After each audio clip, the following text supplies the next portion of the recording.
Oh, I'm zoomed in. Okay, whatever. Hey guys, King Link here, Jackpot Games, your master, and you know it's my gold bar now a bit different.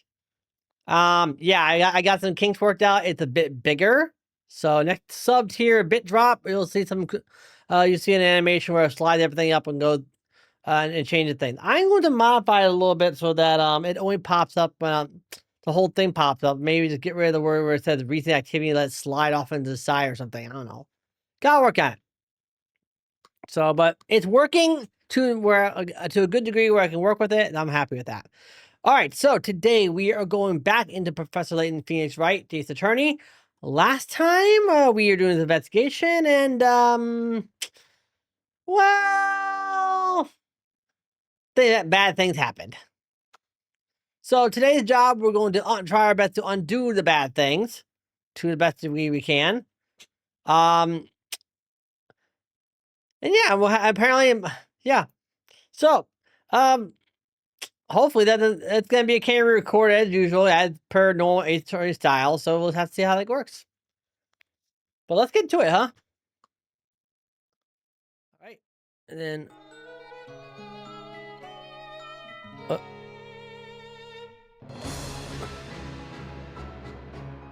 right, I'm just adjusting volume because I don't really have a chance to do that anymore. I wish I could put side chain duct compressors on my in stream and wavelength. That'd be awesome. That was so cool. I have it automatically adjust themselves based on if I'm talking or not. All right, let's do it.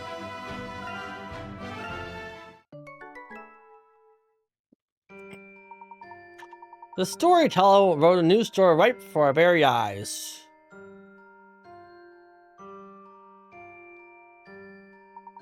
A man from afar falls to a golden curse, and a woman from afar cries out in grief. This passage could be referring to Mr. Wright and Miss Fay. We must hurry over to them once. I have a terrible feeling something will happen at the alchemist's house today. Boy, did it. Boy, how I did it. Huh. So if you were here last time for that noise, Luke and Layton did hurry over to the house. They did get in there, except they end up being Maya ended up being the young lady who cried with grief, and, well, Layton was under the gold curse. So that's what we're fixing today. How does it make sense? How does it come to this? That darn witch? Why does it have to go happen to the professor of all people? You gotta believe me, Nick. I may be a spirit man, I'm no witch. Don't worry, I know it wasn't you. Say, have you seen Luke yet? I haven't seen him since last night. He was crying all night. I didn't know what to say to him. No kidding, he's the one suffering the most from all this. Poor guy. He probably needs some time to be alone with his grief. We should leave him be. Yeah, he shouldn't have to see the trial. It'd be too hard for him.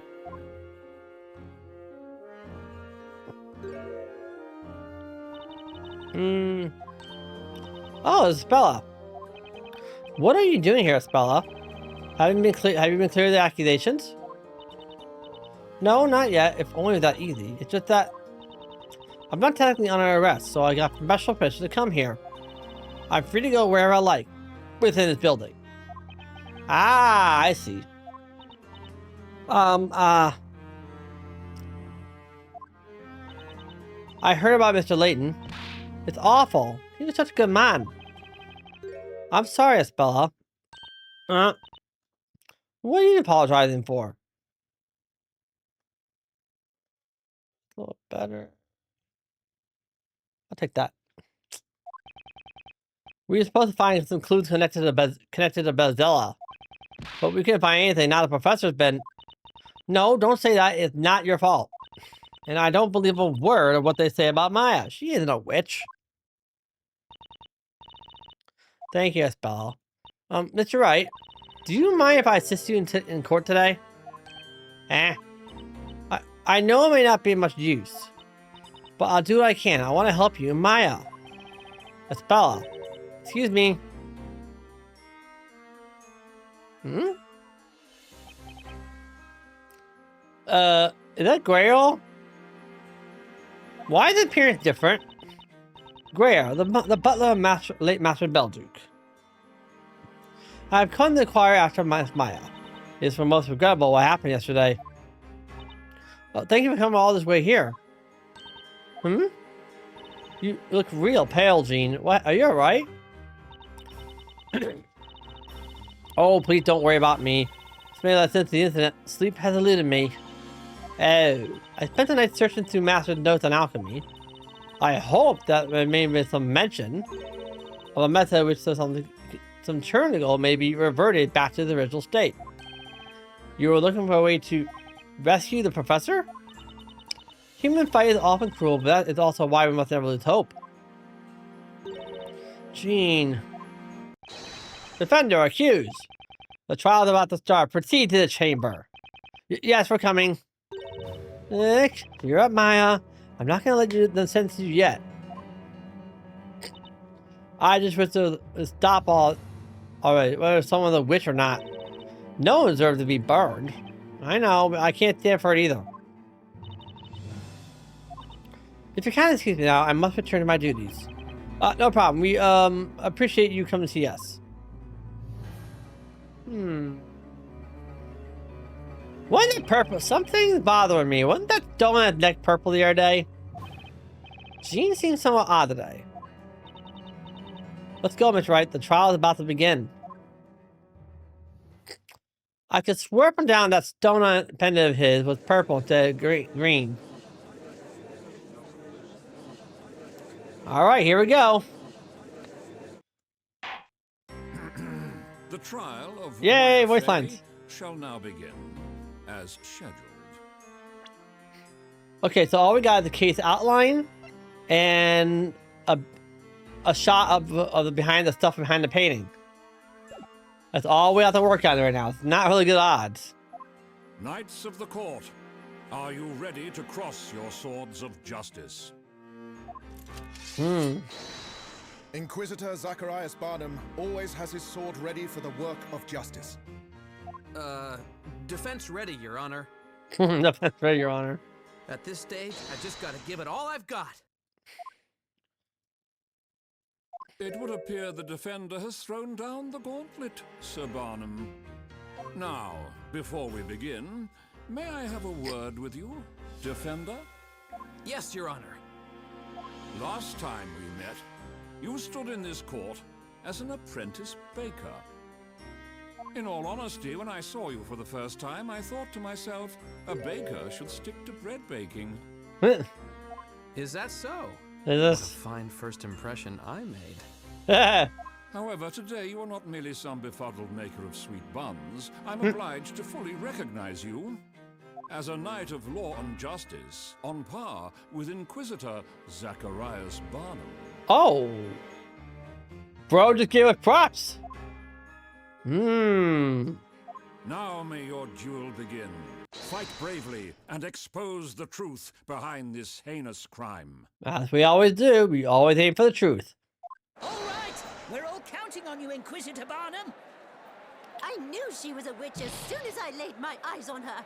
She's got witch written all over her. Said the witch herself. Why not put the baker on trial? Bake the baker, I say! Oh. Can't we just have a gag order or a quiet trial sometimes?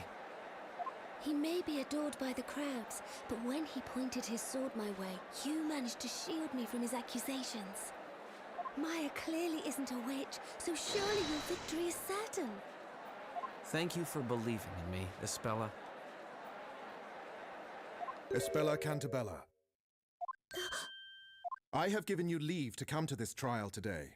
However, that does not mean that the charges against you have been dropped. Rather than worry about others, you should consider your own situation. He's trying to separate us. Thank you for granting me your permission, Inquisitor. Inquisitor Barnum, you may begin your opening statement. So glad I have a big old bag of cough drops. Alright, as you wish, my lord. As usual, let's commence this trial by first recounting the events. If it pleases you, Sir Blue Knight. As you wish, Inquisitor. I still can't use this terminology. This heinous crime occurred in the residence of the late Newton Belduke, the alchemist. Here's a sketch plan of his residence.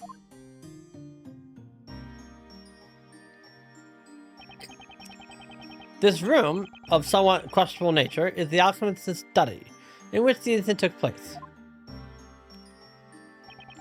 The only ones present at the moment of the crime were the accused and the victim. No one else. True.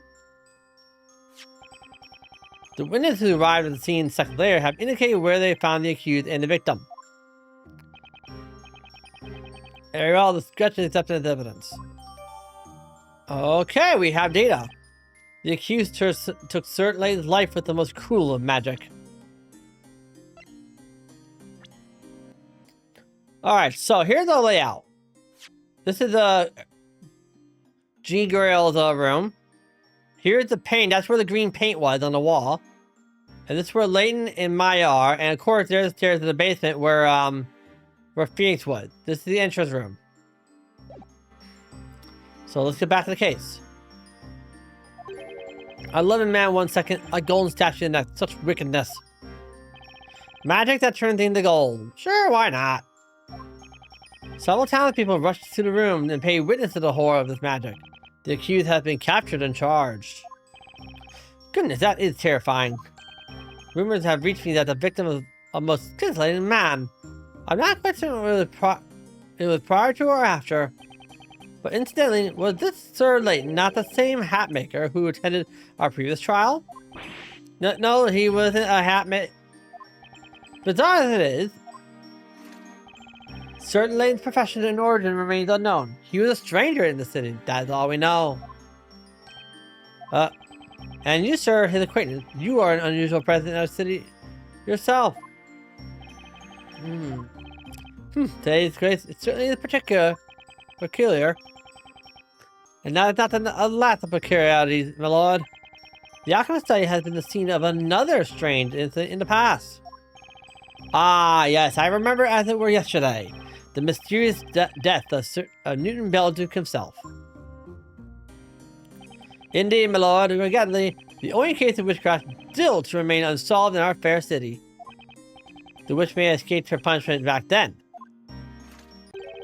But perhaps today is the day on which both of these mysterious crimes shall be solved. Oh, you are not doing what I think you are, buddy. You better not. What?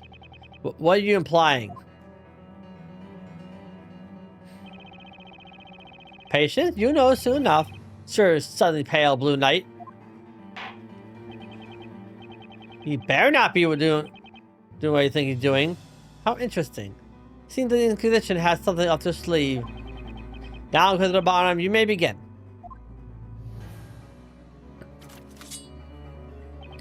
Thank you, my lord. The Inquisition summons the witnesses to this malicious crime of witchcraft.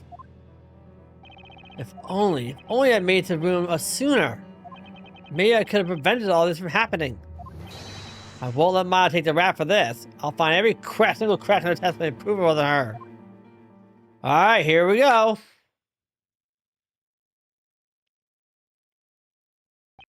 Welcome to the Witch's Court, honorable witnesses. Now let's hear names and occupations. Oh, what the? Hey, we know this guy.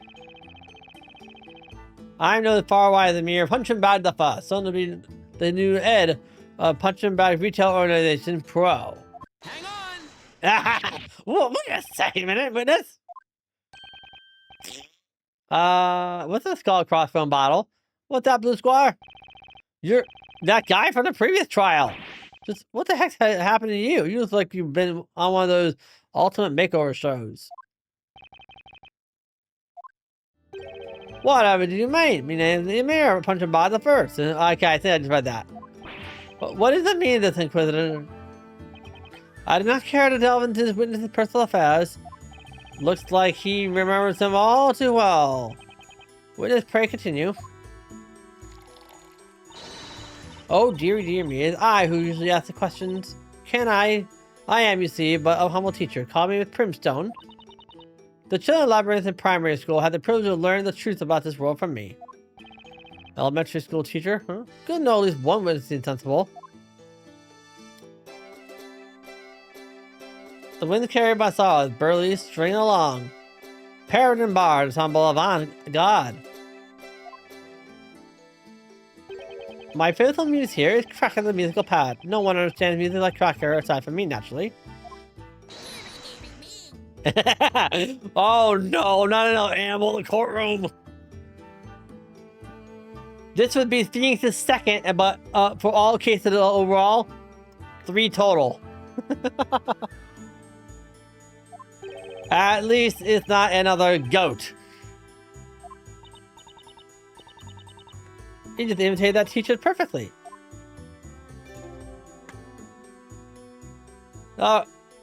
Okay, what? I'm sorry. What, Luke? What are you doing, Luke? Luke, but why? What are you doing there? I made up my mind. I'm doing this for Professor. A gentleman has to pursue the truth. But Luke, that's where the Inquisition witnesses stand. I'll never forgive that witch. Ah, grief. I get he's grief testifying. A gentleman shouldn't glare at people after you want to hit them in the face. Luke, your friend today can be aiming tomorrow, such is the hard reality of the battlefield. We will not hear testimonies. Tell us all of this wicked incident, which you have been unfortunate enough to witness. I'm not worried about the skull across from a bottle of his. I heard a scream and an incantation, and when I entered the room, the victim was already all shiny. Mayhap something called discord between the erstwhile friend. Mr. Stillcat had a knife at the ready in his hand. A knife? What? What kind of... When did Professor Layton start pulling a knife on people? Victim of magic sparkling done for, I heard the staff fall on the floor. The professor must have seen through Miss Maya's deception and confront her right there, face to face. Wow, I'm starting to doubt that. I see. Thank you all. However, one part of testimony was somewhat confusing. You there, the singer. Singer? Could you possibly mean Burley the Bard, Your Excellence? Yes, that would be you, singer. That staff you said, sung about.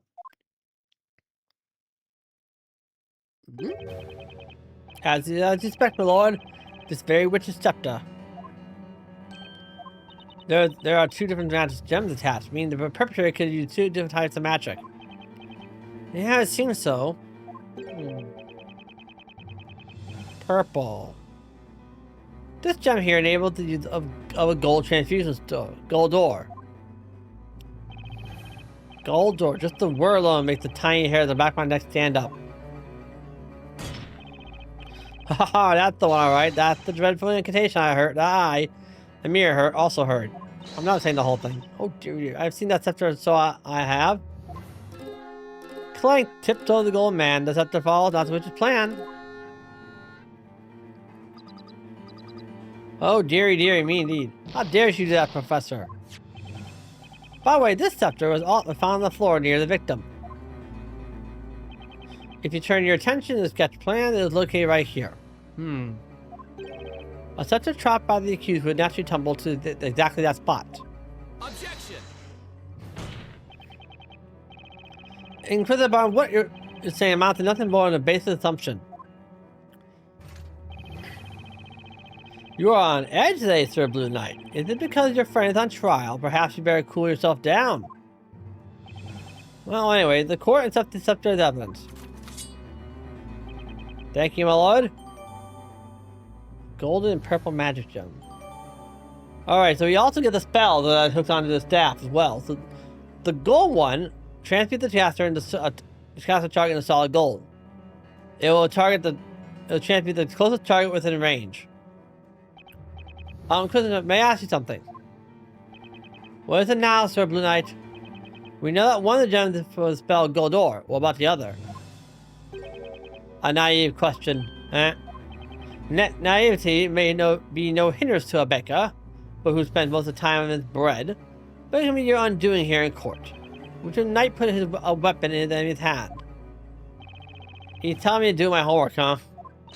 Mr. Wright, I'll look for the information on that about that magic gem in the Grand Grimoire. Thank you, Bella.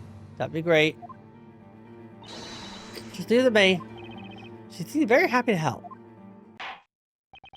The defender may interrogate the witnesses. Okay. So, whew, what a belt. So, two things that really stick out to me. First thing first is the mirror. The second would be Miss Primstone. Why would the heck would Layton ever have a knife? That doesn't make any sense to me.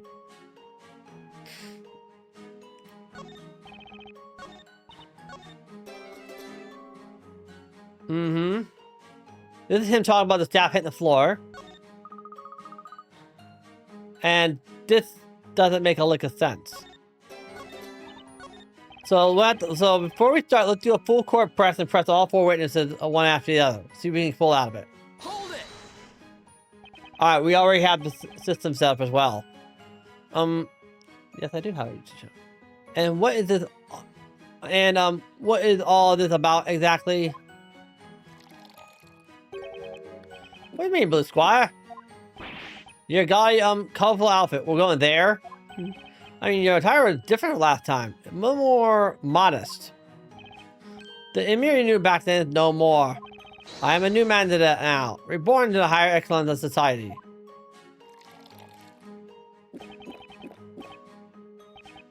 What's he drinking? There's skull crossbow marks on a bottle. Enough idle chatter. The witness heard a scream and an incantation. Is that correct? That's right. It's just like what you said earlier with the bottom. It was the spell Goldor, and it was without doubt the voice of the accused that said it. However, it's rather particular. When I lost all the accused and the victim last time, they seem to be on friendly terms.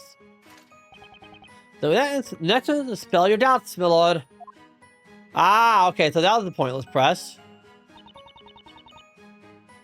So this is a really concerning one. Why would a professor even have a knife? Are you saying you think they quarreled? Shot for seals? Man, okay. You know, eventually I might have to stop accepting these and like make a log of what you're pulling here. Let's see here. Hey, Mohammed, how you doing? Anyways, hello, Mohammed, how you doing today?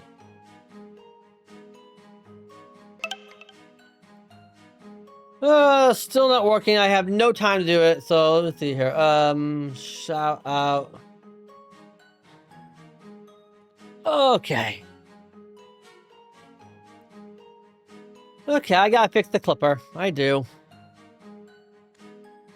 So, the other day I saw you all together in this very court, and you're evidently friends. Well, yeah, that's true, but what's that got to do with...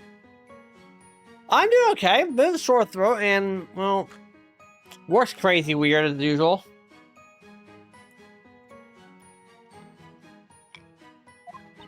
Now, everyone, listen carefully. No chat in the background. What I say now will be an effective them. Miss Primstone's lesson number 5. Friendship brings nothing but trouble. Oh, gosh, she's one of those teachers. People who not break up and part their ways in anger if they did not become friends in the first place. Ugh. The kids in the class must both be model citizens.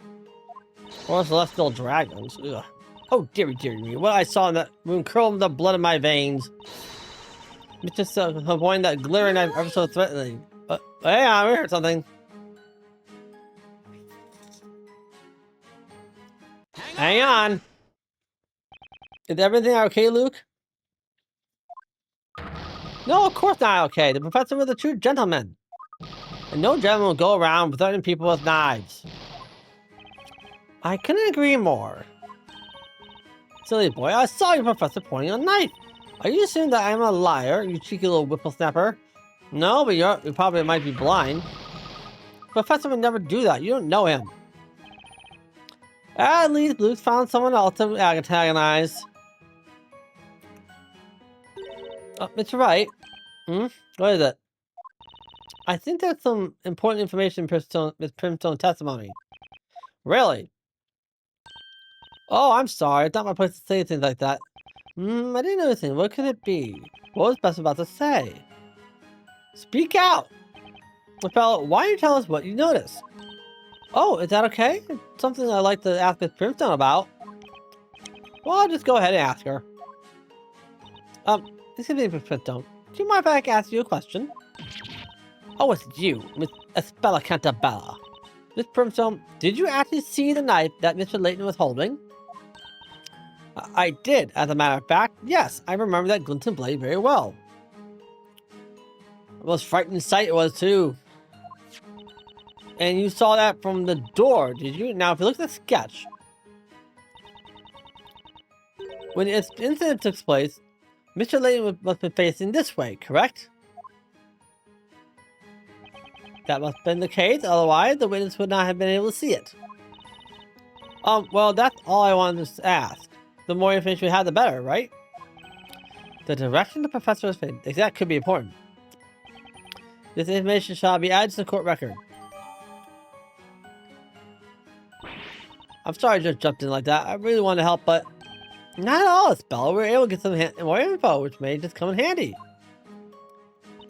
You think so? So yeah, we're just starting up the Golden Court trial. Alright. Victim of magic, sparkling and done for. I heard the staff fall on the floor. Hold it! Hold it? Would you mind describing what you saw without singing about it? As you wish, my musically impaired friend. Simply put, when I entered the room, the victim was worth his weight in gold, for obvious reasons. He tipped over and fell heavily onto the floor. The room became dreadfully silent. And then I heard that scepter tumbling across the floor. Huh? Hey, we got another hit. Hang on. Got a good hit, though. May I ask you something, Miss Primstone? Dear me, oh dear me. My dear, do not frighten me so. I feel like a schoolgirl caught napping during class. Did you see the witch's scepter at the crime scene? Well, about that, I must confess, I do not clearly recall. You don't remember? When I went into the room, the gold man had fell down and made quite the ruckus. That is why I did not notice the scepter being dropped. So you didn't see it after all. But I am certain that which girl had it. She must have been hiding it behind her back. Objection! Objection, right, yeah, on the spot. Please don't assume Maya is a witch just because she's been accused. Miss Primstone is certainly quick to make assumptions. I see. Now, we would like to hear the next witness testimony. The next witness is a bit problematic. It's Luke. Wait, hold on a second. Did you just say face to face? Face to face. Is that what I heard? If Maya was here, if he was pointing the blade this way, that means it's backwards to Maya. Press it to verify and then present. Luke, open your eyes. Maya isn't a witch. Ever since we came to this town, lots of unbelievable things have happened. That's why, from now on, I only believe what I see with my own eyes. Luke, when I went in that room, the only people I saw were the professor and Maya. The professor had been gold, and Maya dropped that scepter. That's not true. What? Maya? I didn't have any scepter, and we weren't the only ones in that. Did she just say something to the effect of a required, what was it again? Where was it? I don't know, where is it? I thought I just kind of heard, like, we weren't the only ones in the room. Wouldn't that require more of a... Yeah, that. The accused has no right to speak. If you silent, you will face punishment. We can end this trial immediately if you decide to feel talkative again. I'm sorry. Well, look, is that really the truth? Did you really see the scepter? I don't know. When the professor turned the gold and clapped right in front of me, everything seemed to fade to black. And then I could have sworn I at least heard Maya drop the scepter. The scepter was found at the scene of the crime. That is the unavoidable truth. Only the accused could have dropped it. Okay, we're cycling back around again. This isn't looking good. I feel so sorry for Luke. He's full of anger and despair. You can't think clearly.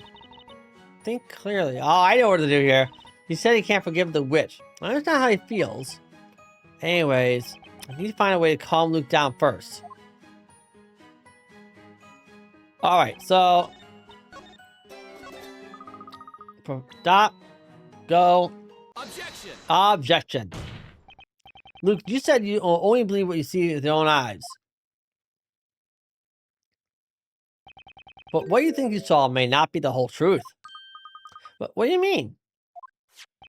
Take a close look at this sketch of the shrine scene. At the time of the incident, Professor Layton and Maya were standing here. Now, we have learned from Miss Printo's testimony which way the professor was facing. He was facing this way. Oh. You have testified that the professor confronted Maya face to face. But looking at the sketch of where they were standing, one thing is clear. There's a contradiction in your testimony. Good start. Got some motion. Whether they're facing each other or not is of no relevance whatsoever. They were the only ones in that room. One was a victim, thus the other must be a witch. Objection! I will ask you to wait before jumping to conclusion, Inquisitor. Think back to Miss Princeton's testimony. She told us that the professor was pointing a knife at someone threateningly. However, as you can see in the sketch, he wasn't threatening Maya. So then who was he pointing the knife at? Hold it! Look, what is it? The professor would never point a knife at anyone. I was the one who opened the door to that room, so I was the first witness and I saw no knife. Miss Princeton says it is not reliable. Oh, dearie me, would you look at this child's fun nonsense and talking badly to the elders? Inquisitor Bonham? Yes, my lord. It should pose no difficulty to verify whether or not the victim had a knife. After all, that sparkling golden body has been found at the scene of crime, has it not?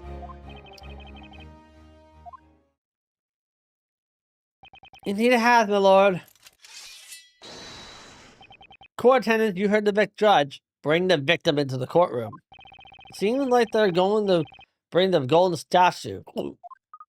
Professor? Oh, this is gonna be hard. Yep, that's the Golden Layton, and where's the man's arm? Look at that. Did it get damaged in transit? Professor! Professor! I don't get it. So this is the power of the gold transmutation spell. Most spectacular. It looks like the work of fine artisans. Or a printing press. I assure you, this is the work of no artisans, my lord. By the way, the missing arm has not yet been found. I can't believe the professor. I suppose we add the victim to the evidence. The professor who, while searching for evidence, became evidence. Golden Layton. Professor Layton turned to gold through the spell Godor. The right arm is missing. This is unfortunate. I thought the evidence would be good as gold. But although it technically is, we are still no closer to discerning whether or not the victim was holding a knife. Hold it! Let me speak, please. Maya, the professor didn't have a knife. And also, There was another person in that room. The real witch was there too, and please believe me.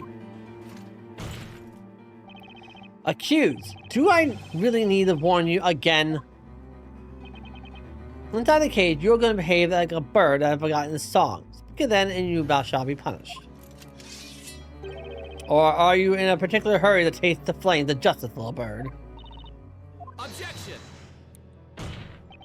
But it's true that someone else could have been in the crime scene. Now I'm kind of curious about something. Hold on. See, with the Minecraft movie out and all, we've had a big host of, well, silliness.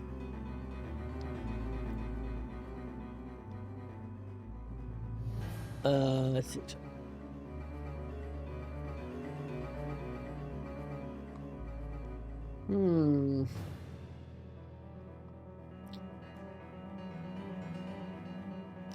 I'm just looking for something.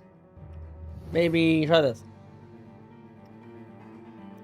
Well, that was quick. Yep, we have one.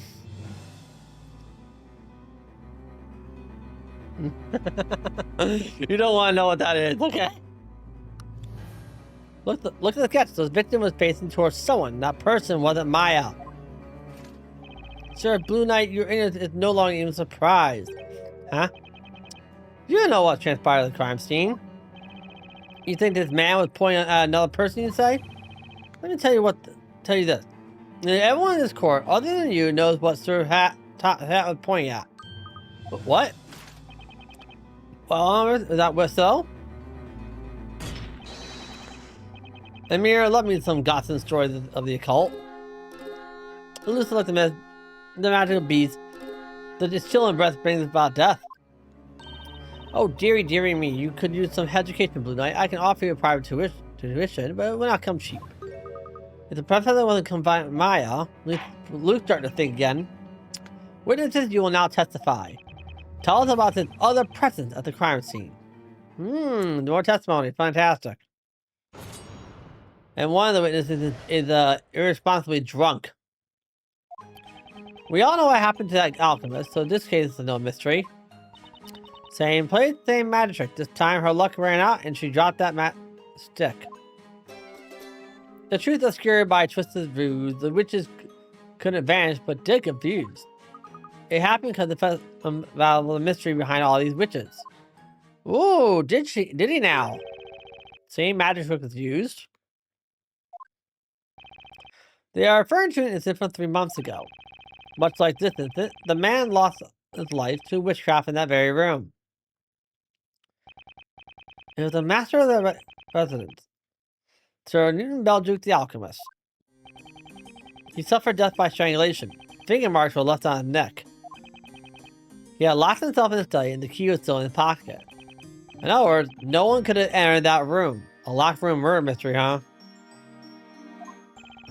The perpetrator disappeared from a locked room, just like this case. A large amount of powdered medicine was spilled all over the floor. Powdered medicine? Sir Belduke was an alchemist. He possessed various medicinal concoctions. Due to the presence of that powder, had anyone entered the room, clear footprints would have remained, yet there were none. That's the kind of mystery the professor will love to solve. Thus, there were 2 unnatural circumstances to his death. The culprit's disappearance from a locked room, and the fact that they appeared not to have walked on the floor. It's almost as if they flew away. Oh, great, not another one. In other words, it couldn't have been the mirror magic that was used in my case the other day. Seems like the killer levitated above the floor, strangled Belduke, and vanished in thin air. But what did that have to do with this trial? It had been 3 months since that murder. Despite that, we still have been able to find the witch responsible. But now having loose for so long, we weren't even in London at the time of that incident. That witch has finally been brought before this court. We will have justice. He's pinning the murder of the alchemist on Maya now. What a jerk. We weren't even here back then. It's not like I can explain that to him. Well, then why didn't you interrogate the witnesses? Now you're aware of the connection between the 2 murders. Objection! You can't be serious. 3 months ago, we weren't even... Defender remained interrogate the witnesses. May their testimony lead us to the truth. Fine. Jeez. Wackos. We all know what happened in that case, so this case is a mystery. I don't know where to press here. This is really getting my goat. Same place, same magic trick. No one explained what the magic trick is. Would you care to elaborate on that, Miss Primstone? You can say that I'm a scholar. My knowledge is vast and diverse. I know a thing or two about witchcraft. Therefore, I have a very good idea of the type of magic that must have been used at the time. The magic behind this mysterious figure that appeared out of nowhere. That glided through the air and vanished after making the kill.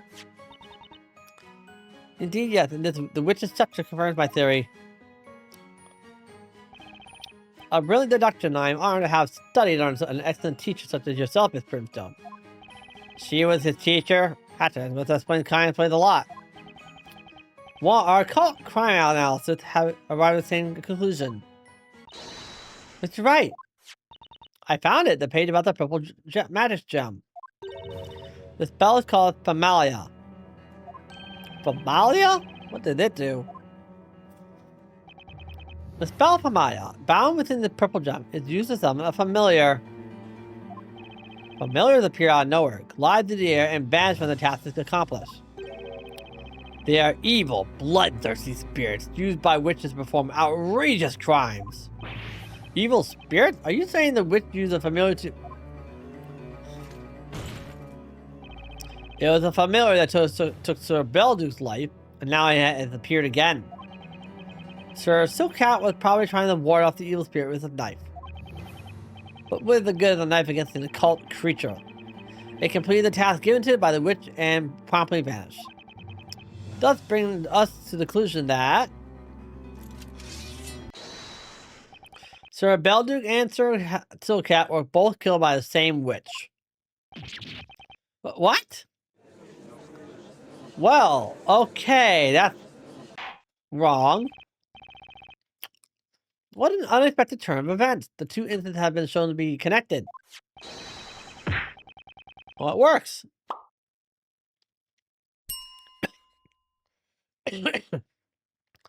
Due to the same witch's scepter have been used in both cases. Talia Magica contains gold ore and familiar magic gems. Updated. And the familiar magic spell, Shadow Familiar spell, summon forth a magical familiar from the shadows. Although it possesses a physical form, it is completely weightless. That sounds way too convenient. Oh, dearie me, I was right as always. This gruesome exam, make sure to take notes. Now I should divulge what really happened. We all hear Miss Primstone. More testimony? The Hatmaker pointed a knife at the witch's familiar. Hold it! Alright. New testimony. Did you actually see it? Oh, me. No, I did not. When that boy opened the door, the familiar had just disappeared. Had the boy opened the door sooner, no doubt we all would have seen it. If he were my student, I would have made sure to teach him not to dilly-dally. What the heck? Hang on! Oh, we got some. Is everything alright, Luke? You seem to be even thought about something. No, it's not alright. Is there something in Miss Primstone's testimony you'd like to comment on? That's what I keep telling you. Professor wouldn't point a knife at anyone. Dearie me, what an impertinent child. I'm telling you, I saw a knife. I distinctly saw the glint of a sharp blade. Objection! At any rate, as we can see now, the victim's arm is missing. As such, there is no proof that he had a knife. Objection! That is but a mere detail, it matters not. Mere detail, not! Oh my, well... Objection! Thank you very much for that one, Luigi girl. How you doing? You doing good? Where could that missing arm be? Yeah, that'll be looked into. Hold on, I heard that. Oh no. No. No. Gold arm. He couldn't be that cold. Hang on. Mister, do you have something you'd like to share with us? Uh-oh. And Mr. Amir. It's Mr. Amir punching by the first to you, Bluey. Like you ought to show some respect for a future man well such as me. You seem to be looking ahead to a future full of new game riches. I can look wherever I bleed and please. Anyway, why are you looking at me like that? I don't know about that golden bloke's right arm. Excuse me, Mr. Wright. What is this, fella? Doing good. I just a bit overdue. Doing a bit of overdue cleaning after work. Oh. Don't I know? I need to clean my computer up a little bit after this. I may be wrong, but there's something about that map. Wouldn't he look suspicious? It's not just you. Everything about him is so shady makes you want to double check my pockets.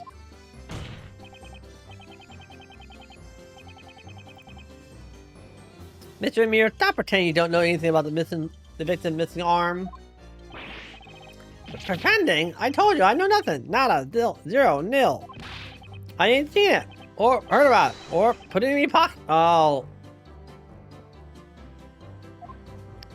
Put it in your pocket? Letting me on. It's weird, I got nothing to do with it. Objection! What the? That wasn't a witness or anyone else. Mia! You lying, cheating, good for nothing! You tried to deceive me! Hey, Price!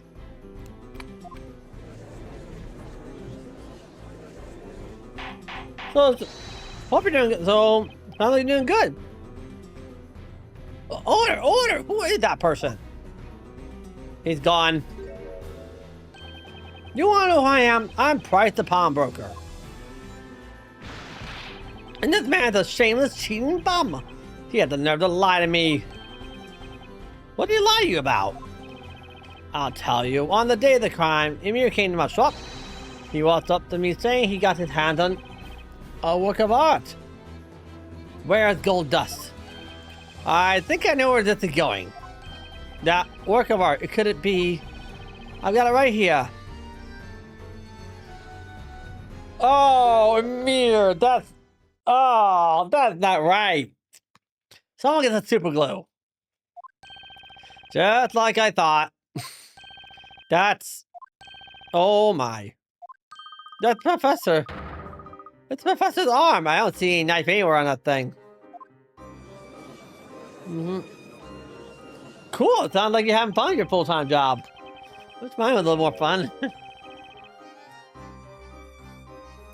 It's pure gold, exquisitely crafted. It's entitled Towards Tomorrow, something like that.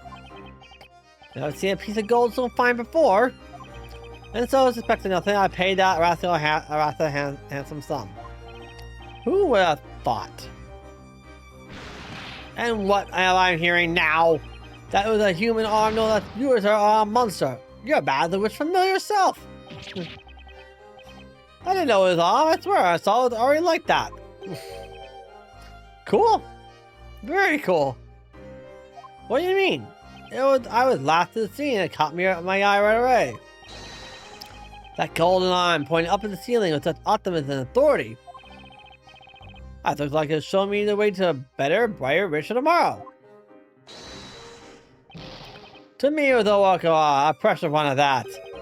And then it found your way into your pocket and you pawned it. You mounted it on a cruise stand, gave it a tall title, and passed it off as some kind of sculpture. Don't try to look away from the truth now. Darn, I can look wherever I darn please. I'll look away from the fact and forward to the future, always looking at the bright side. But I'm not putting my Python tunes here. That's me, punch and bag's motto. Bro, just accept you're a punching bag to life and just get out of it. A bigger punching bag is Phoenix. That's saying something. Oh my god. Alright. We got at least the arm super glued on. What? Where are we now? Oh, yes. The victim's arm has successfully been reattached by one of our masterful craftsmen. Knights of the court, you may resume the Inquisition. At least one thing's clear now. As everyone can see, the victim definitely wasn't holding a knife. Might have been mistaken after all. What do you think about it? The victim had already been told the goal when you entered the room. According to the witness's testimony, that was the case, yes. Well, I'm sure you can see that it was easy to mistake that glittering pointing finger for a knife. Indeed, the victim's finger had a glint to it, resembling that of a sword's edge. Such a sense of power and intensity. It's nothing to send a shiver down the spine of anyone being pointed at. No puzzle will match for the power of the professor pointing finger. How have I been, Wright? Oh, thanks for that last night. I've been okay. Work got work's been my own job has been kind of like intense lately. A lot of stuff flying out the emails and phones lately all at once, one after another. So I didn't really get a chance to sit down. So it's like, for instance, yesterday I came in. Oh, we have a device down. Let's go fix it. It took a bit, but we got it fixed. I sat down, and 5 seconds later, hey Nick, we can get the image up on the screens. I'm like, okay, we can do that. And then while I'm working on it, I'm about to finish up. Hey Nick, we gotta get this other image on the screen. And I'm like, oh boy. Yeah, it's I'm one track. I'm a very one-track minded person, which means stuff like that sort of throws me off massively.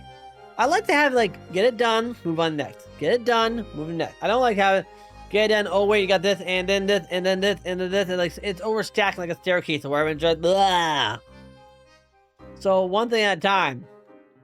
So that's my mindset, and it helps me focus too.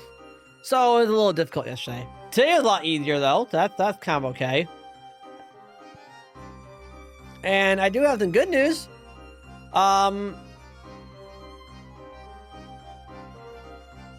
Oh, my Nick? What, the name Nick? Yeah, that's... Okay, let me zoom for that. Okay, yeah, so Nick is my real name. That is my real first name, N-I-C-K. That's really... It's the short version, but the longer legal one is a bit... I like to tell things one at a time, too. So, whoa. Did I just...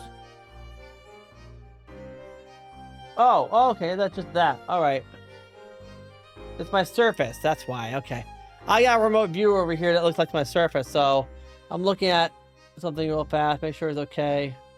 Cause I thought I just dropped frame for a second.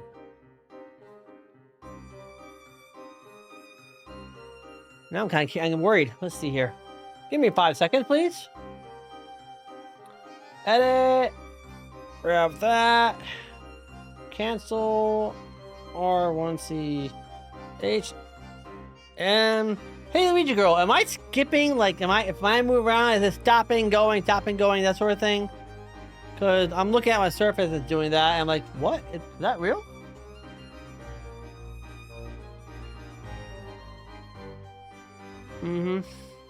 That's fine. Am I framing up? Because I'm now worried now. Great. The power of the professor's puzzling finger. I guess no one remembers I'm known for pointing like that too. Let me get on PC real quick. Okay. I think your pointing finger makes quite an impression too, Nick. That's right. I'm about the moment. Ah, okay. Is that all you had to say, Sir Blue Knight? As I said before, whether the victim had a knife or not.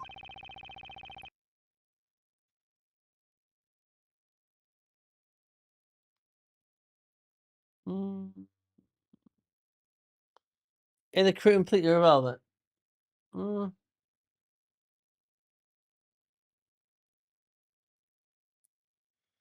Okay, now I'm on PC. Alright, bitrate is good. FPS is equivalent. Deviation at point up, down 31. Everything looks fine. Yeah, what you said. You better apologize to me right now. Abandon me for no good reason like that. Oh boy. No any obvious issues. Alright, thank you.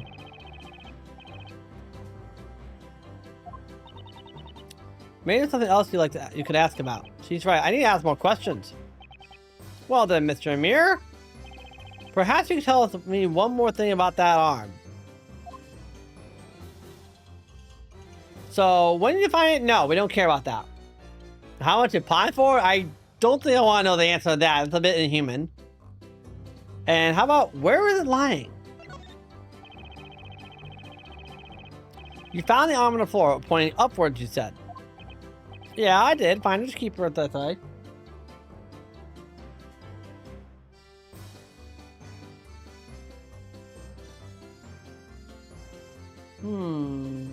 Amir, your swaying is wonderful. Okay, maybe it's my surface then. I think I got a I got the special remote view, I guess. Other way.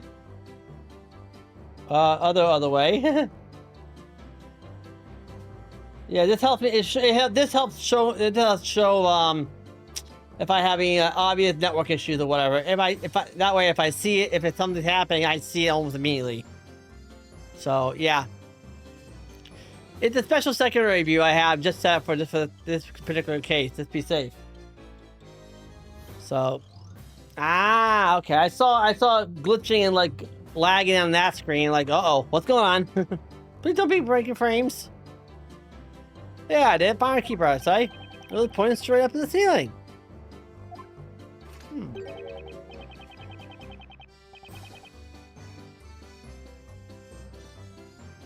I gotcha.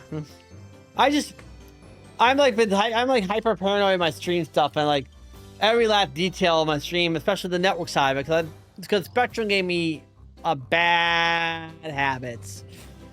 So I have to be hyper analyzing of everything. Helps to have an extra bot system to fire off effects. That somehow landed the fall down in such a way to land upright. What are the odds of that? Actually, that reminds me of a puzzle.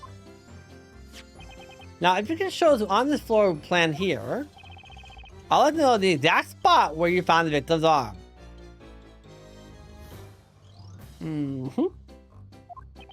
Sure, I remember that well. It was right here. Yes. That's what we expected to have fallen. Wait, now if that's where it was, something's definitely not right. You keep looking at that sketch so intensely, you shall burn a hole in it. Or perhaps you're going to claim there's a contradiction in it somewhere? This arm is the final clue left by the professor. Even after turning the goal, he'll point out something important. Namely, the key to solving the case. Well, Defender, do you see any problem in the location as marked on the sketch? So we could say, no, everything's fine, but we kind of know that, what's the right thing here. So, actually, there's a problem. Of course there's a problem. And where would that be precisely? The professor's arm has armed me with some vital evidence. Its location leads to a huge contradiction.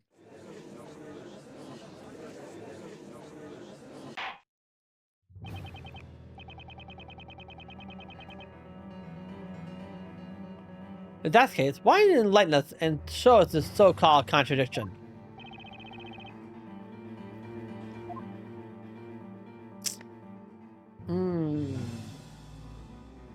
Okay.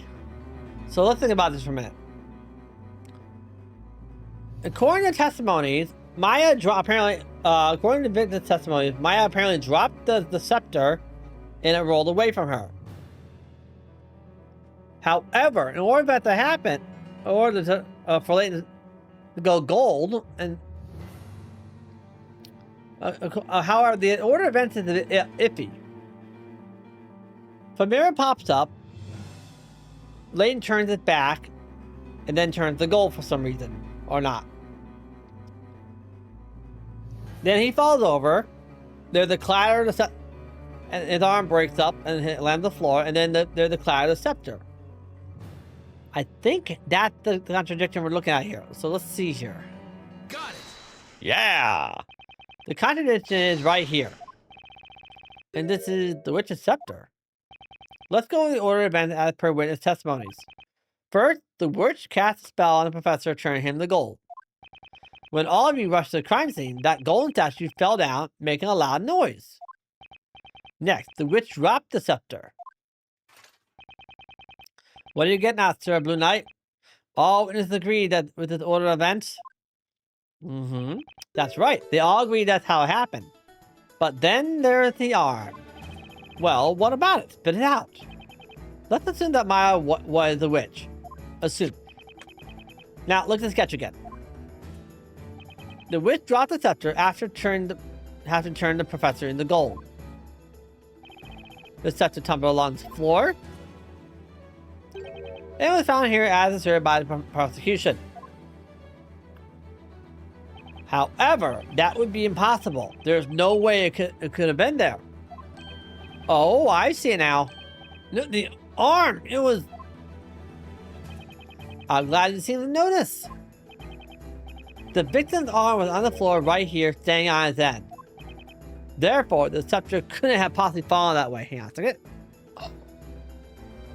You have a bit of a weird feeling you're in a limb, like at a joint, that just seems like if you bend it just far enough, it just wants to go and pop. And you flip the limb out really hard and it does pop and it just feels glorious. I just felt that. I just did that with my knee. I feel great. Therefore, the scepter could have possibly fallen that way. Ergo, it couldn't have been the defendant who dropped the scepter. In other words, Maya is not a witch. Boom! Oh, that does, my friend. It does feel good. Order, order, order! How can this be? The Inquisition's reasons have been proven invalid with just one single piece of unusual evidence. Call it Layton's magical touch. The professor sacrificed his arm to leave just the evidence we needed to turn this thing around. That was amazing, Mr. Wright. Professor? Objection! Oh, for Pete's. Well, it is his job to point out every hole in the train, hole in everyone's theory. An admirable deduction, Sir Blue Knight. That I cannot deny. If we are to assume your reasoning is correct and that girl in the cage is not a witch. Even if... Uh-oh.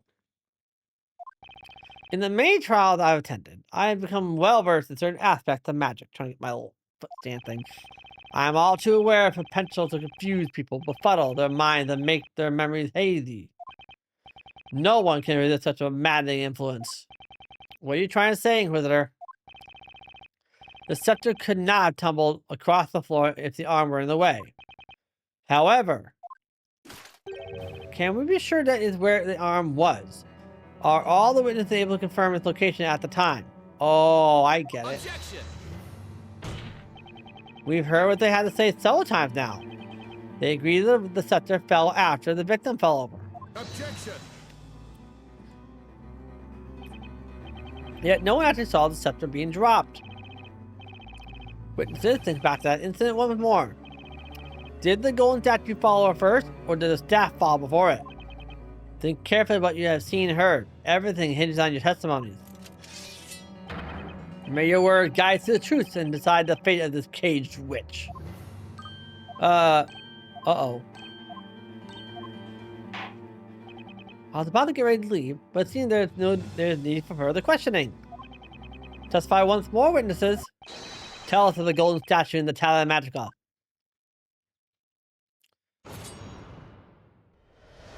It'll be okay. I was the only focusing on the professor, so I don't remember much else. I don't know, I got there last. Besides, that thing was glittering away, so I couldn't see much else. Bewitched by love or beloved by a witch, the poor cove knows not which is which. Dearie me, now I remember. Now, how obvious it seems now. The staff was dropped before the statue fell over. Whoa, wait, what? What you just said how? It's totally different from your previous testimonies. That's wrong. Sir Blue Knight, you are starting to notice it now, aren't you? That's the way of magic. Such is the effect this black arts tend to have upon those who witness it. The witnesses are not lying, but simply having trouble remembering the truth. What a convenient excuse. Confronted with magic, the brain turned to mush, huh?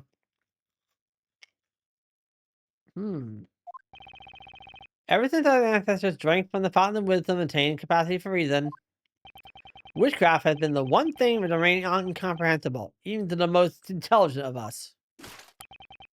Nevertheless, the onus is on us to stand up against magic and pass judgment on these witches. And so here we are, doing battles with the weapons of the wise. Words.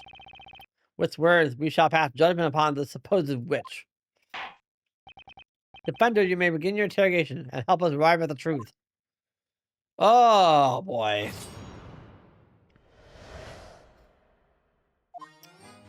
Well, this one's a scrambled mess, isn't it?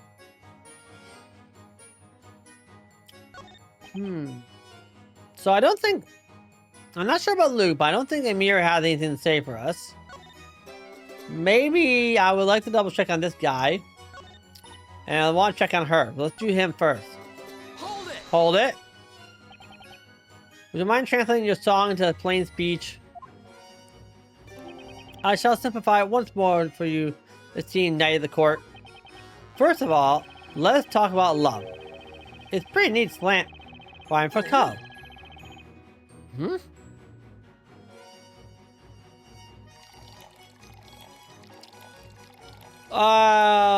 know, part of me doesn't want to really dive into that.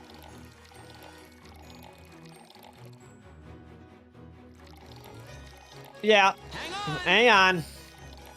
Mr. Amir, you seem to be pondering something very deeply. Wow! Nice. Tell me unaware there, Bluey.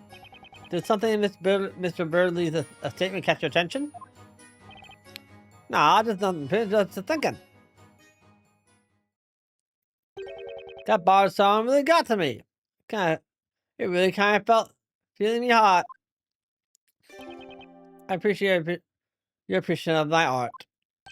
You know, I'm gonna ask you something. Oh, I knew it was a bad idea to push that one. He asking him what the job as his personal bard. Oh my god. I can gladly sing your adventure to please you, kind sir. Yeah, that's exactly what I want. Show what you got. Very well, I prepare your request. A grand mayor punch about the first. Will new fortune quench your thirst? Having ready to filch the golden arm, now you dupe the pawn shop man. I hope my song was to your liking, sir. Your drinking matter is quite inspiring, but whatever is that skullby hiding?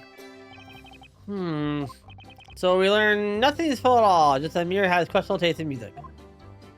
Oi, sorry about that, guys. Sometimes it's best not to probe too deeply, Sir Blue Knight. Yeah.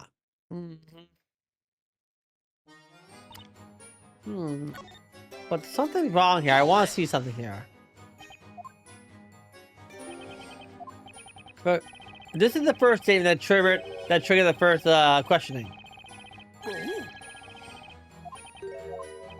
Right.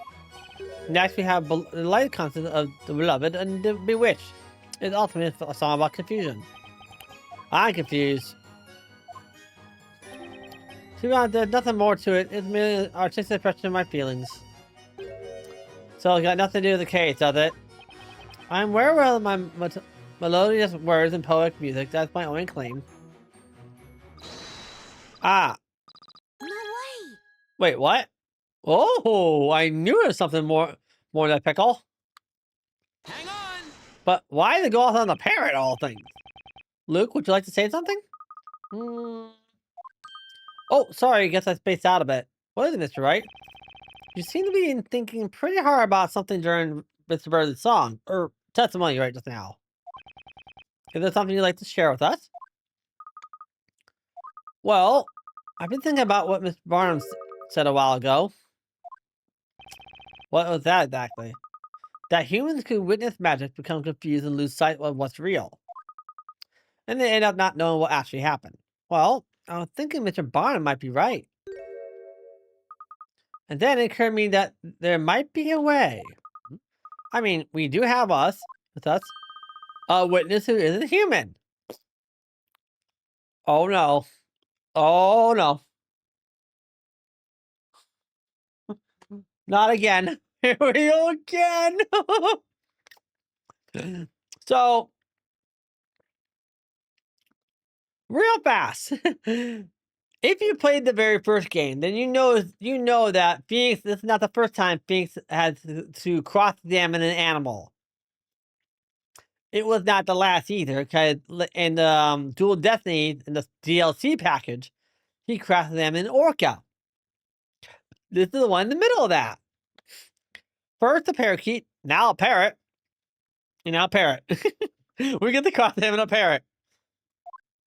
Ah! Oh dear me. This situation seems oddly familiar.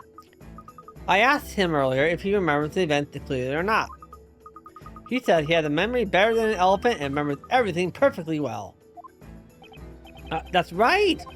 I almost forgot. Luke can talk to animals. Not sure where that came from though. That's right, I know it sounds crazy, but please let me try.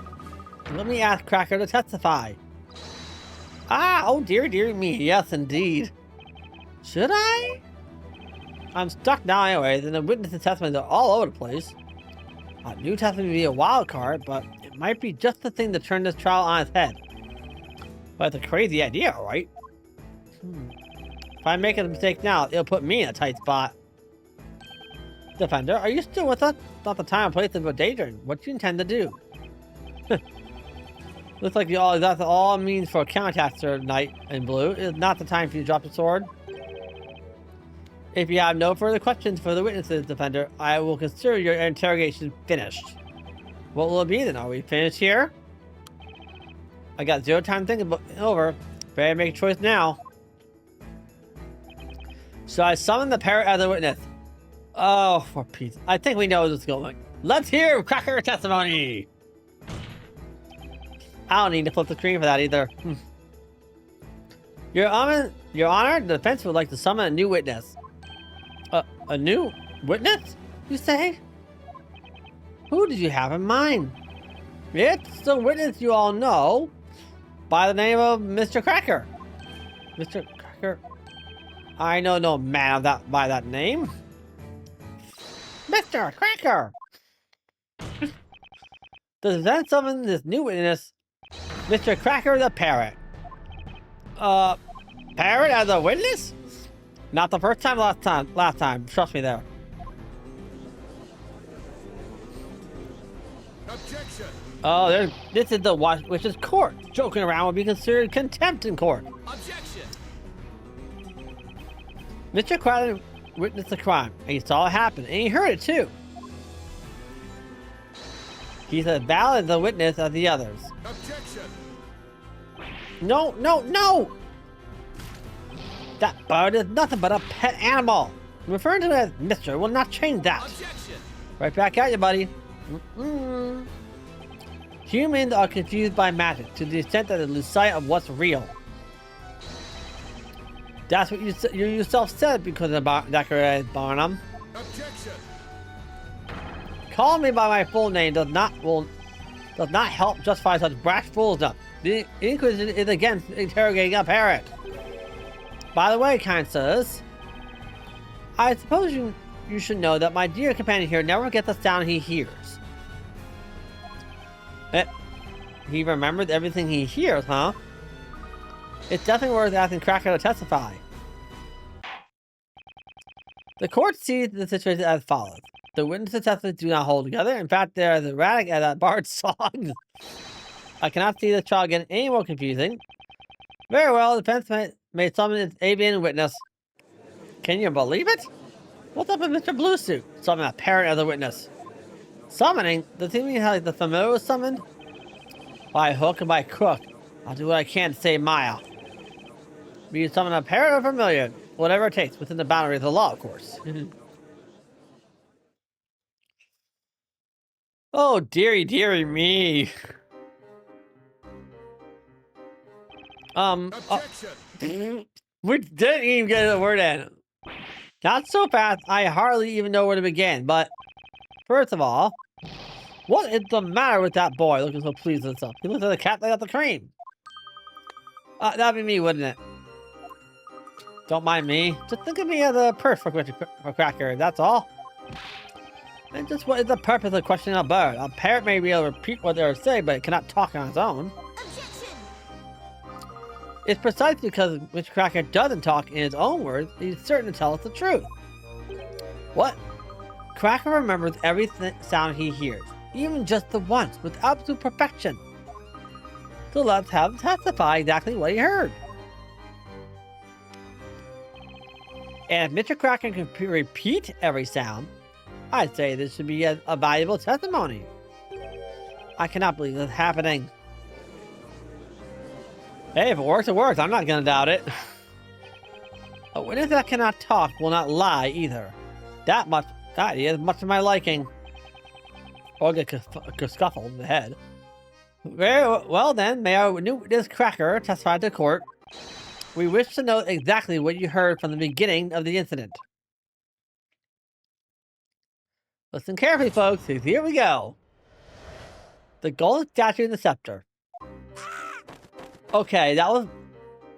He's just being the sound, so that's probably Maya screaming in fear. That was probably everyone opening the door. That's Primstone yet talking.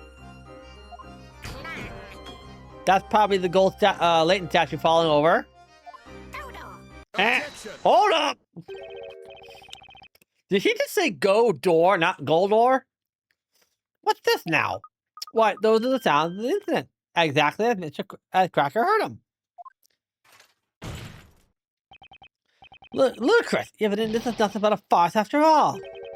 What do you mean, Chris at the bottom? I found the parrot testimony rather impressive. You know that bird can actually recall the sounds. It's clearly useless when it comes to the order of events. You mean there's a problem with the order? First, the witch used magic to turn the victim into gold. Then the witnesses arrived. It is reasonable to assume they cried out in terror when they did so. Yet the testimony does not actually convey such an order of events. Like I said, it starts with the sudden scream, Maya screaming, followed by the door abruptly opening, and the witness crying out. Next we hear the victim having turned the gold falling down. So far, so reasonable. But the real issue is as follows. The parrot seems to think the witch cast her spell after the witnesses entered. Such a suggestion is inconceivable. The reason is simple. At the time, the victim had already been turned into gold.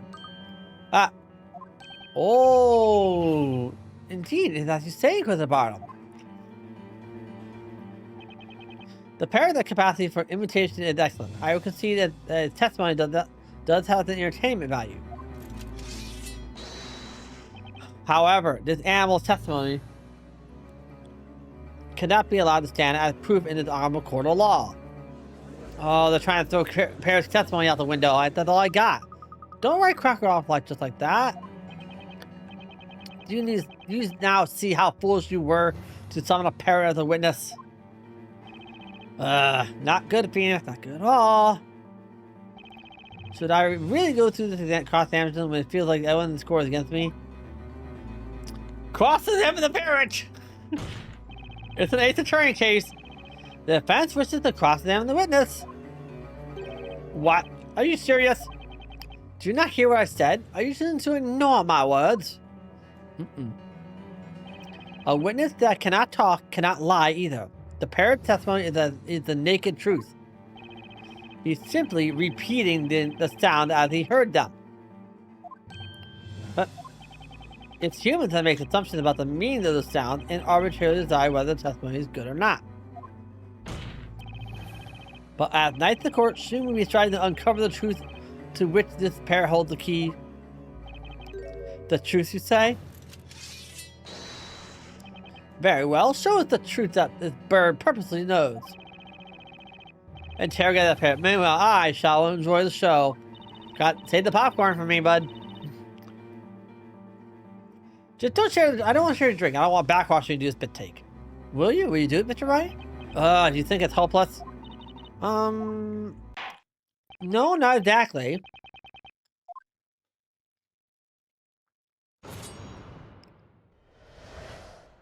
Because if we remember from the cutscene on last time we did stream, we heard the magical, creepy echo voice go, "Go there!"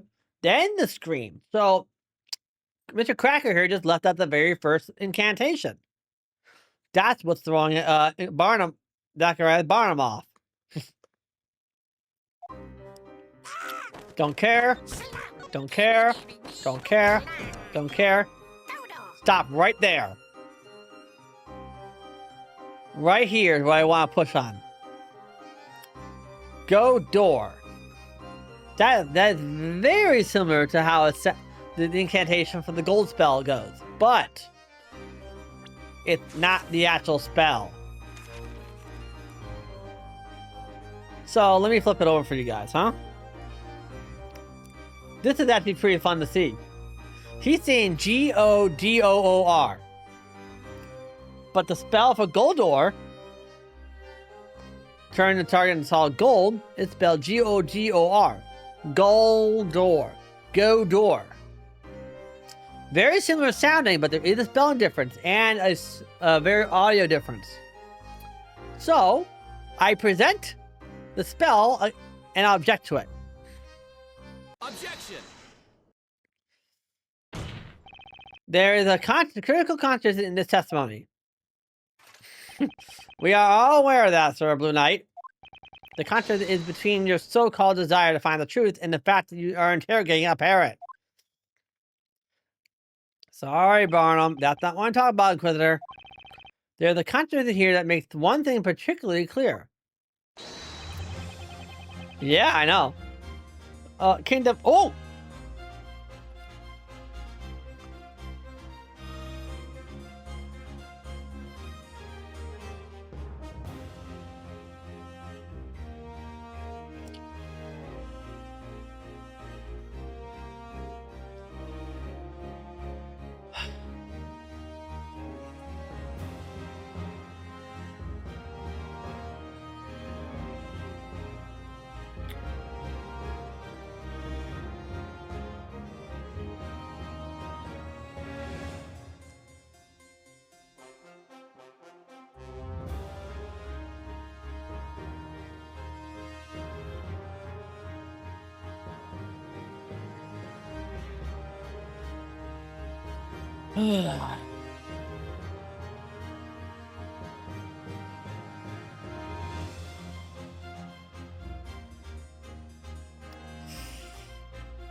I think we're better now.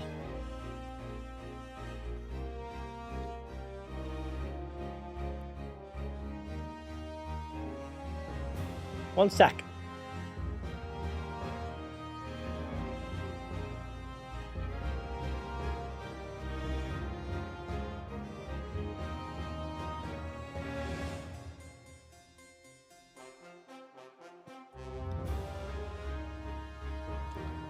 Okay, I'll be right back, guys. I'm gonna double check the system and make sure there's nothing really wrong, or make sure someone else isn't doing anything.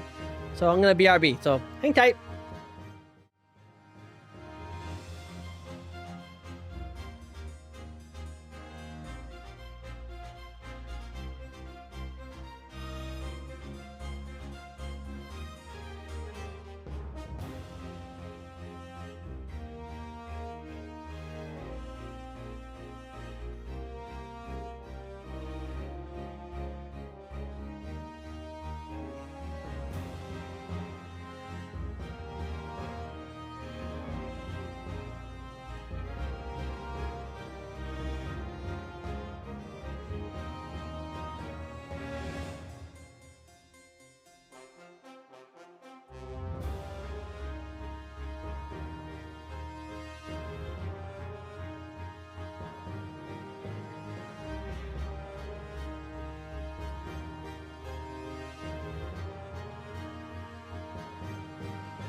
Okay, I think I'm back.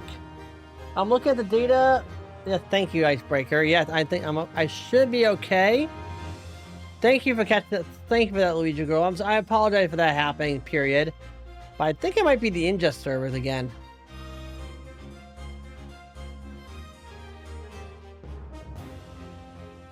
So, there.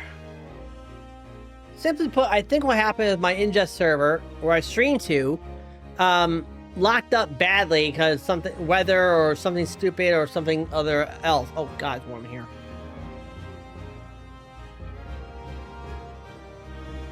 Because it dipped down pretty badly for a hot second. I'm looking at this now.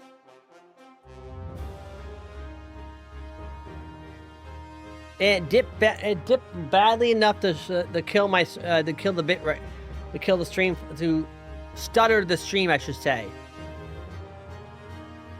It was not. I was still broadcasting, yes, but it still dipped the stream a little bit. So, what I think it looks like it was okay now. I'm going to be doing a yeah, thank you very much, Lucio.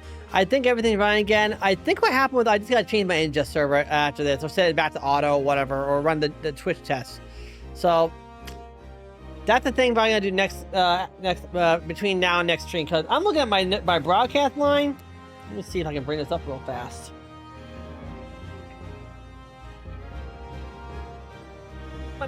This is it's on my surface. Okay, that's doing things. 1 second, please. That works. So check this out. That red gap there, that's the net depth. That's what happened. So, but it's nice and flat across the whole darn thing. This tells me that it is basically a network thing. Yeah. It's called Twitch Inspector, if you're wondering. And it comes with every Twitch account that streams. So if you got a Twitch account and you want to make sure you want to monitor your stream's health, good place to do it.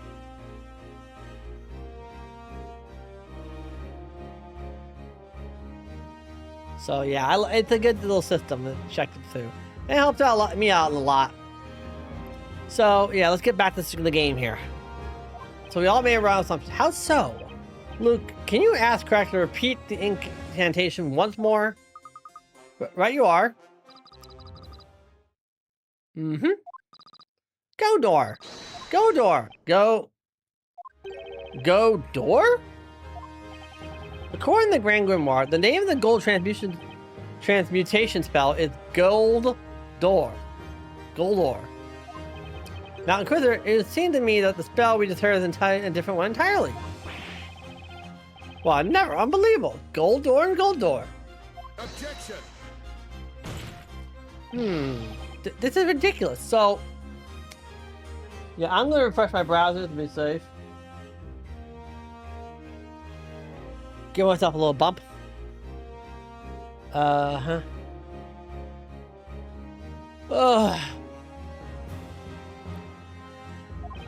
That wretched bird must have misheard the incantation. Objection.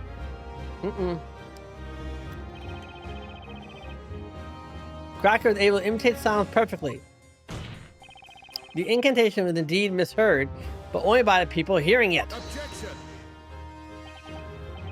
The victim was found already in its golden state. That is proof enough that the gold door spell was used. Objection.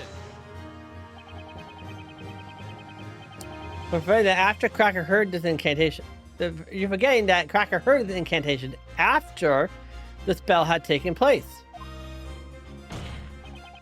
Which makes it entirely possible that this go door spell was used as well. In other words, another spell besides the gold transmutation spell must also have been used.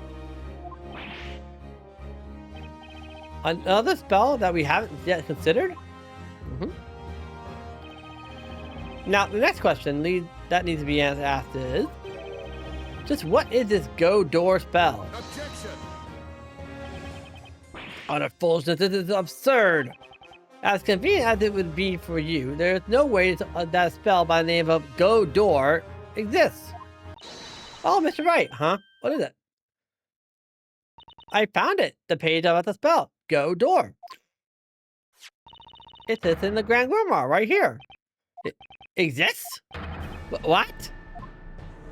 We have a legit spell. Interesting. Order, order, I demand order. Just like I thought. Cracker remembered exactly. Why else would be Wednesday? They're just bad for me. What kind of magic is this go door? Well, my lord, the Grand Grimoire describes it in the following way. Go door. Creates a portal on two sides of a green-colored walls. The portal will disappear after 5 minutes.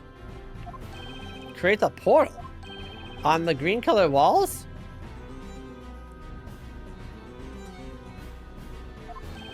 A portal spell. Nice.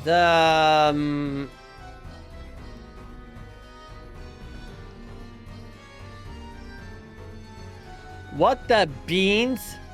Why the heck?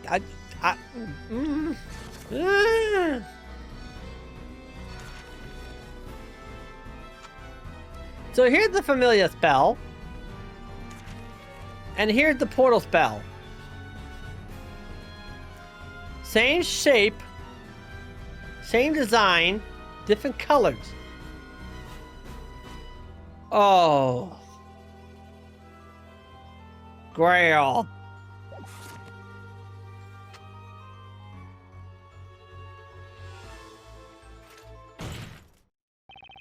Aren't you a lucky man? And please, even the Grand Grimoire is on your side. However, there's a fatal flaw in your explanation. Huh? But what flaw is that, Inquisitor? It is really quite simple. Think back to how the alchemist study looked at the time of the incident. Do you remember any green walls? Because I do not. There were none. All the walls were coated in white plaster. Not all the walls. In other words, it was impossible to use go door in that room. I too have visited the alchemist study since the incident. I remember very well all the walls in that room were a dull shade of white.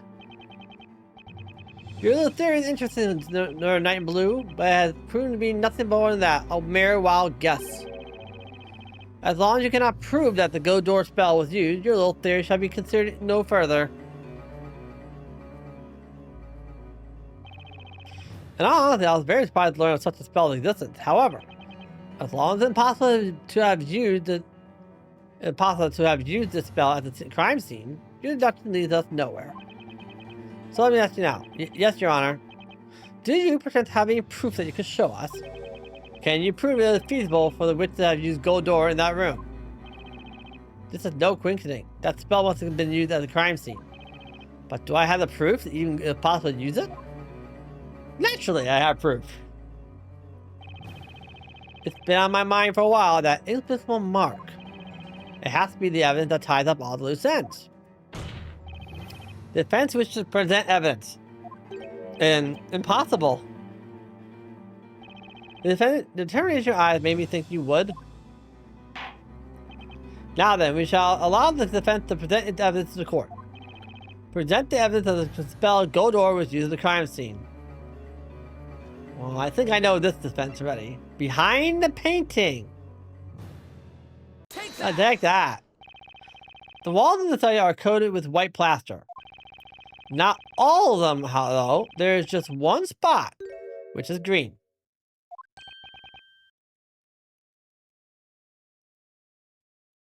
Good. Oh, there is? I noticed it when we were investigating the crime scene. You may recall there was a small pane behind the desk. And for some reason, the wall behind it was painted green. It was what? I recall seeing that painting myself too. If we look at the floor plan, I say it's right around here. Yes, you're right. I'll mark on the floor plan. Cool. It's been bothering me since we saw it. Since I saw it, sorry. So this is how it looked. So you can sort of see that the line here, but that's the Grail's room.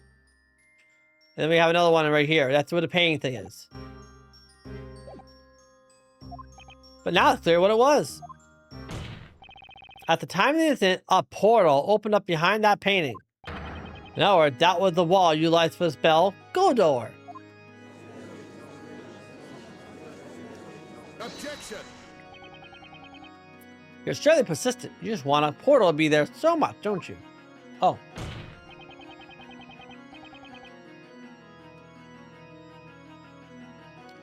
The wall behind the painting was green, and that's a fact.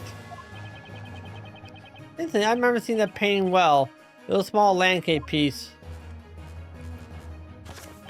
About the size of, I'd say, an open grand grimoire. Yes, it was about the size. Small dome picture. Even if Horror had opened that small patch of green, no person would be able to pass through it. In fact, they just about to be able to put their arm through it at most. So you please explain how a witch could have possibly escaped through a portal this small? He's right, Mr. Wright. No one could have gotten through a portal that small. Have you anything to say, or are you crushed by the realism of your mistake that words fail you?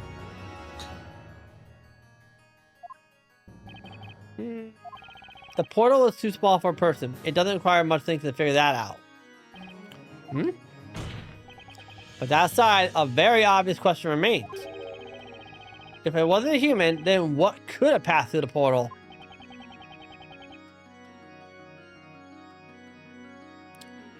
Well, I guess there's one thing I can say about the my internet issue today. And that occurs to my mind.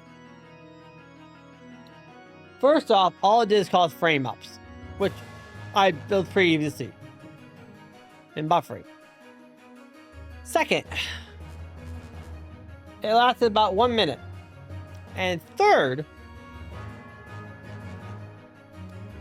it didn't outright kill me, it just knocked me down a half a peg. So seeing that drop frame at 5767 is gonna drive me batty. Yeah, you put an interesting spin on things. Why don't you have an answer? Why don't you answer your own question? You talk as if you know something. So please enlighten us. A small portal was open in the wall at the time of the crime scene. I have all the clues that add to what it could mean. What went through the portal was something else.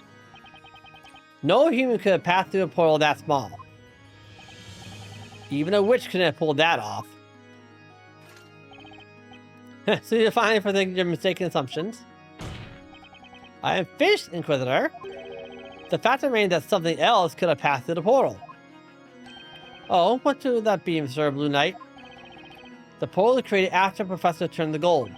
The witch had a good reason behind that. She must have had to move something through that portal. You have captured my curiosity. I'd like to know what passed through the portal. Bop. Bop. Take that! Take that, baby. Considering the state of the crime scene, there is just one possible answer. And that is the Talent Magica. Objection! What is this now? The Talent Magica was found at the crime scene. The portal had nothing to do with it. Objection! No, right back at you, Barney. Inquisitor Barnum, you're making the wrong assumption. Wrong assumption. The witch wasn't trying to remove evidence of the crime scene. She wanted to plant it. She threw the witch's scepter into the room out through that portal.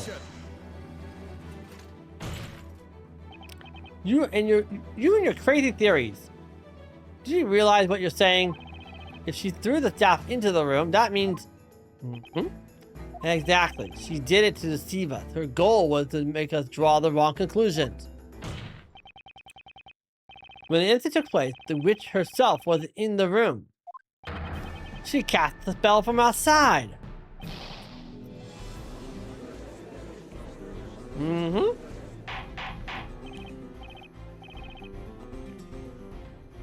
Order, I say. That's not all. There's even more proof that the staff was thrown into the room from outside. What proof? The proof is no other than Professor Layton's previously severed right arm. the victim's arm, how does that prove anything? None of the witnesses have testified they saw the scepter. However, a few of them claim to have heard it rattling across the floor. That's right. You can take a look at this floor plan.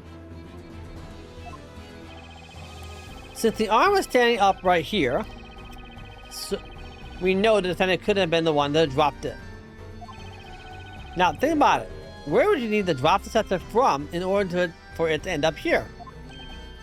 Oh! That's right. The scepter could only have come from a small portal created by the spell Godor. That means that one of the stones in that stick is false.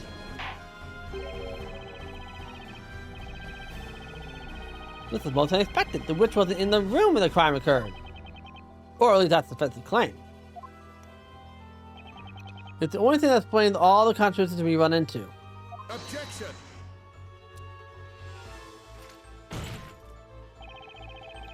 Sure, Blue Knight, with that imagination of yours, you could inspire up the right fantasy stories.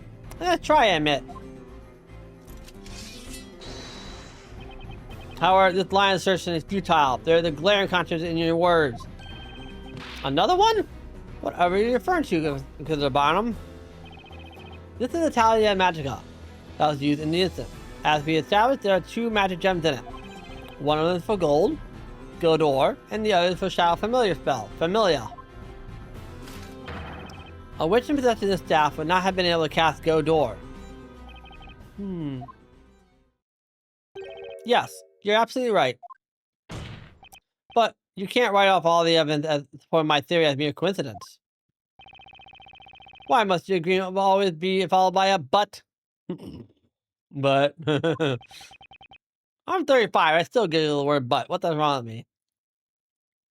What I'm getting at is this talent magical is not genuine. Not genuine? That's right. And naturally, the one responsible for the deception is the real culprit of the crime. Enough of suspense is too much for a man of my age. The defense shall reveal what is meant by the so-called deception. In other words, I gotta point out what the wrong gem is. Take that! Or got it, I guess. First, I want to clarify one thing. Can we be certain that the Talia Magica in question is authentic? Without doubt. The metal rod in the center is called a Spina Magica, the witch's mark on the tip is clearly visible and highly detailed. It is impossible to forge, even by the finest craftsmen of all Labyrinthia. I can guarantee you its authenticity. That leaves us with only one possibility. The forgery in question is the Familiar Magic Gem. What? A forged magic gem? Objection!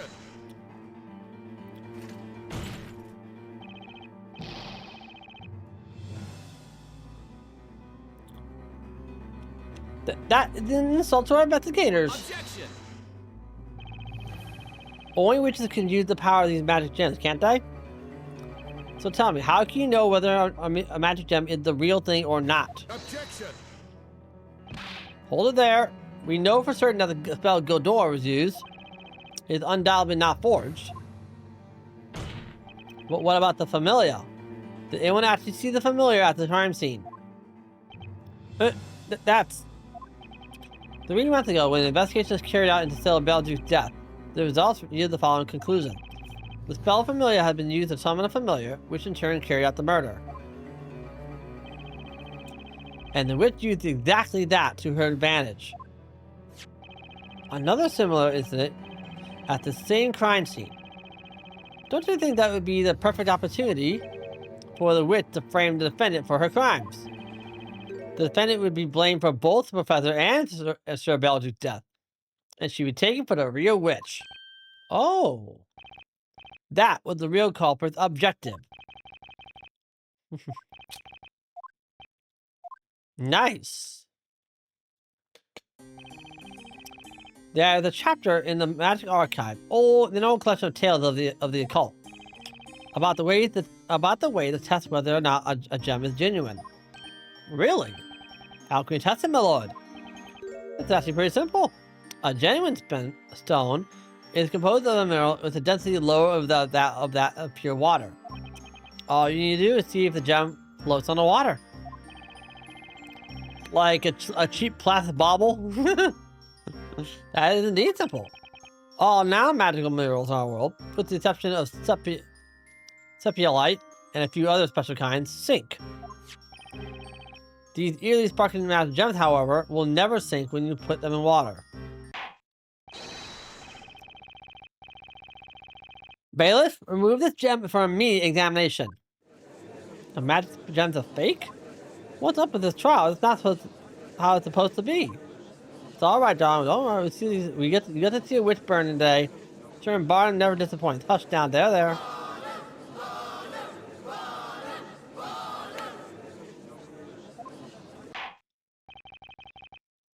Defender, if your theory is correct, this could be the biggest occult crime in history. But another important question remains. I wonder if you can answer it. Who is the supposed real witch that threw the magic out through the portal? The real witch. There's only one person that comes to mind. Frankly, I still find it hard to believe. But it's the only possibility. Once I indict her, there's no turning back. Knowing the consequence, should I give him her name? Mr. Wright, elaborate that wishes are punishable by fire. I know you think that's going too far.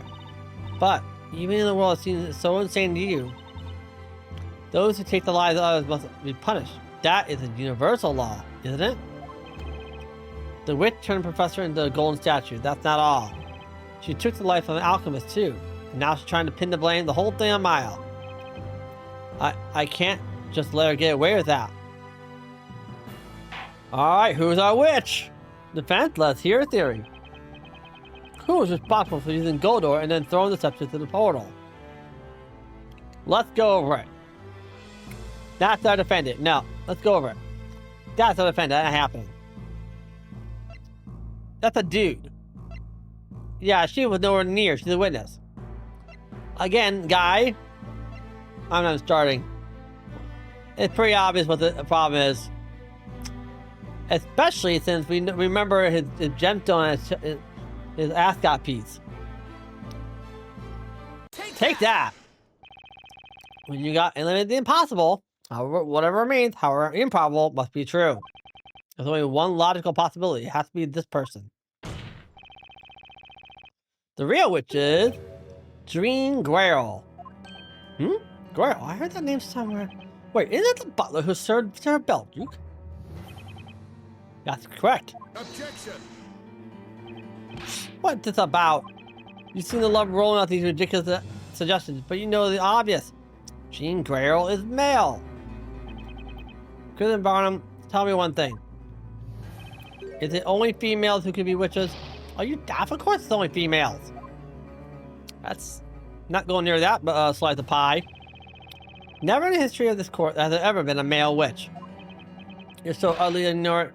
You should be ashamed of yourself. Alright, well, I'd like to ask another question. Is Jean Grail really a guy? Are we really gonna pull her pants out, her pants out in public? That'd be awful. What a ludicrous question. The defense is certain that Jean Grail is the witch responsible for using magic on the Professor Layton. Hey, if Mr. Crocker's ancestor could be a freaking witch, and he's a guy, and of course there's other stuff that witches, I can see happening.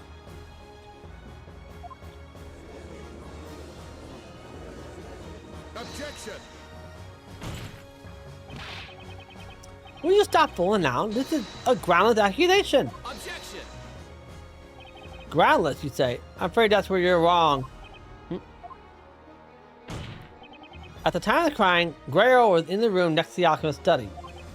And one of the walls in that very room was painted green. It was? What's more, that green wall was the one adjacent to Sir Belduke's study. What? This is madness!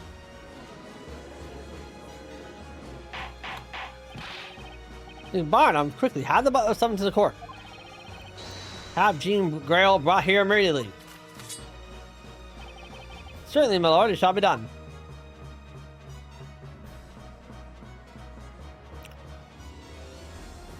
There is no need for that. There's Grail. I am here. I shall come down right away. Ah, it's you. Where's the gem? Well then, Mr. Wright, shall we begin? G. Grail. It would seem this trial has turned in a new direction. I think we all need a bit of time taken in. We shall take a brief intermission. Inquisition, defense, sharp your sword and wit and prepare yourself for the next stage of the battle. Yes, Your Honor. Alright. A while ago, I said I would not, in any way, shape, or form, force myself to continue through super long cases that go 5 hours. So, I might be causing, if it's to continue, I'll be saving and quitting. Now, the court is adjourned for a brief intermission. Speaking of the devil, yep, we have a save and continue. So, guys, I want to call it quits here for a couple of reasons. One, work is tiring. Two, I don't want to burn myself out and go 4 hours long on one big case. More likely, I'm going to, once I finish up the last half of this trial, and I'll probably continue into more puzzle stuff, okay? Thirdly, I want to investigate my network issues. More likely, it's probably a random error. I'm probably going to do some stream testing to get nothing out of it. So this helps me conquer 3 things at once. So let's save it. Let's save it. Okay. Okay, now we're going to pause. That's a fun scene to leave it on, isn't it? Actually, that's almost perfect. Continue for a second. Pause. Got it. All right. And then, boop. Another screenshot. Okay. Okay. Let's see who to raid. If I can raid anyone, because I got 5 people in here. I would like to see what I can do.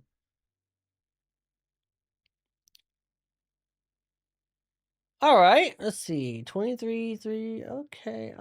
Yeah, I'll do that. Not sure what the ascent is though. But I know the guy. He just started playing the game about 2 hours ago. So his 2 hour match is my 2 hours. I can do that. So we're gonna raid GK got killed. So cool. Very fun. GK got good. All set. Let's make sure everything else is linked up. Gravy. All right, guys. Short night, I know, but I'm just tired. So let me just disable something else real fast. Timed actions, stretch timer, and disable. Good. All right. Short night, I know, but honestly, I want to kind of keep my content fairly well constricted and contained, and I don't want to kill myself by doing a hyper long trial. That drives me nuts. I've done it before. It sucks. Have to do a massive 6-hour one case trial on one case. It drives me batty, so I don't like doing that. So I'm going to take a chance to save and continue anytime I can. All right, so if you had not done so, first things first, I apologize for network issues today. I'll review what happened at that timestamp, which is what? If I can find it. 7:16. It is 7:50, about 45 minutes ago. In the VOD once it stops publishing. But for now, if you haven't done so already, or if you're watching the VOD here on Twitch, or if you're watching the VOD over on YouTube, because I'm going to be posting there now. I'm working on posting there now. Drop a follow here on my Twitch channel because it's the easy way to keep my content. I stream regularly, and I just try my best to keep up with it.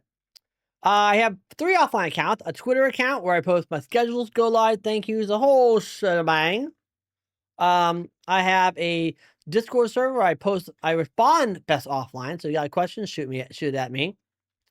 And other stuff. And I have a YouTube channel where I post the VODs, of course. So give it all a look when you get a chance. And when you go, if you go to the YouTube channel, subscribe to the channel. I don't mind a like. It's just a VOD tank right now. So thank you guys very much for watching. I will see you tomorrow when we continue Boktai 2. Okay, and by then I should have the network nonsense worked out. Thank you very much, and I hope you have a good one. Later. Enjoy that raid.